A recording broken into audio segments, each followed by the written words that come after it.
So what I love about inner selves is that they're like portals to yourself. So your different parts access different parts of your energy. Like a visionary self holds the vision, even if you have a procrastinator self who isn't moving on that vision. These are all different parts of ourselves, and there is no good or bad part. There's just how can you be in the right self at the right time, because that's mental and emotional health. We just finished teaching an amazing workshop for the first time together yesterday. And I don't know, I'd love to share some thoughts because we just learned so much. Nicolai does breath work. He's visiting New York City from Iceland, which he does periodically. And we threw our first co-workshop where we put inner selves together with his extraordinary breath work. And do you want to share what happened? Yeah, I think it was very transformative. Obviously, we saw that, both of us. And for me, I always love to co-create, because when we combine the approach of the mind, which is very much what you're doing, you're really reorganizing and restructuring the whole mindset of people. And we combine that with something like breathwork, where we really open up the energy flow and the energy channels. We do see very transformative experiences. So, I mean, yesterday we had a small group, and next time we'll have a larger group, I know. That will be more and more impactful, but it was beautiful to see how people, they were able to share from the depth of who they are, and also us as facilitators to join people, which is something I never do. Oh. So it was good for me also to do it. It was vulnerable. Part of me didn't like it. I was like, oh, I have to share also about myself. Okay. We did that, and it is not easy for a teacher or an instructor to say, okay, this is my take. So I start all of my work with Tamar Stone's amazing box of Inner Selves cards. And it just brings people down to their essence and different selves that people picked. And you can add in, Nicolai, we had someone pick their organizer, someone else picked their pleasure seeker, someone else picked the general seeker. And then we all had different opinions. Like the person who picked the organizer had this reaction, almost, exhausted, overwhelmed, because she doesn't have clear access to her organizer. And that can be hard. When you want to get yourself organized, you need to figure out how to access this organizer self. And the voice dialogue just helps us do that, including access parts like the resting part, or with you, the adventurer, the traveler. Exactly. And then the fact is, of course, we all have all of these selves.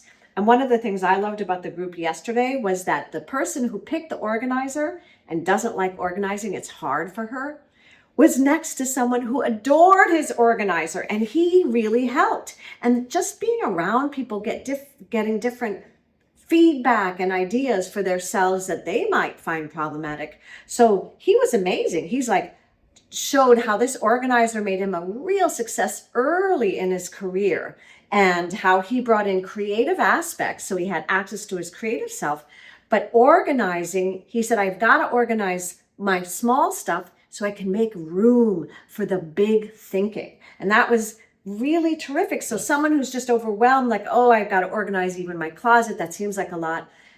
He brought in the perspective, you organize the small stuff to actually make space where he needed it, in this case, to really be a leader in his field.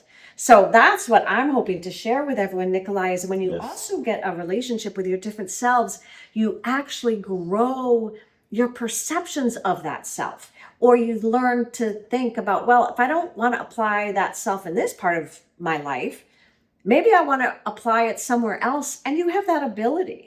And this is what happens also when we can mirror in each other, right? Which is what happens when we group facilitate, that every single person within that group becomes a teacher of the other person, which is why it's so powerful and so impactful to do group facilitated stuff.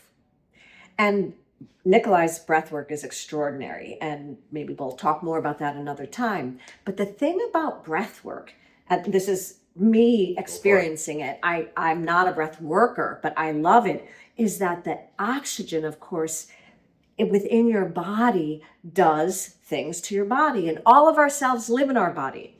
So with the breath work, when you open it up, you have more oxygen, and I think you said more CO2 as well. So often you have access to vulnerable parts you don't normally have access to. And that's also really important.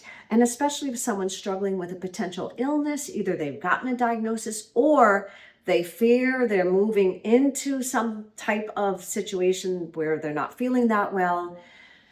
Being able to access those vulnerable selves and have more control, even though that's sort of a paradox. I don't mean control like space. this, but more space is healing overall.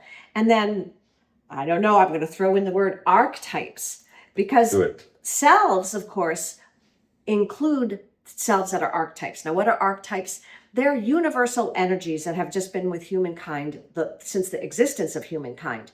So an archetype might be the good mother, the good father, father time, wisdom, Aphrodite, the goddess, the fertility goddess, the elder. So we all have these. Even a 4-year-old will have his version of an elder wisdom. And so the thing about the breath work, and this happened yesterday, it activated archetypes within our participants. So, for example, someone was very connected to her perfectionist, but then this other part was connected to her wild, almost demonic feminine appetite. And that was marvelous. And she realized the more I connect to the wild feminine archetype, the more success she's going to have because she's doing a career change. And so you think, well, that sounds a little wild, or it's like too much wildfire, but it isn't. It's like you've touched that wildfire, but then you just take a match's worth and bring it into your life. And that's the other thing about voice dialogue. It helps you balance the big fire within, like the parts of us that are huge. No, they can't run the roost. But if you have access to the bigness within you and be able to, with wisdom, put it where it needs to be, whether it's facing something in your relationship that you've been putting off facing, or a career transition, or raising your beautiful daughter, which Nicolai is doing right now, right? That's right.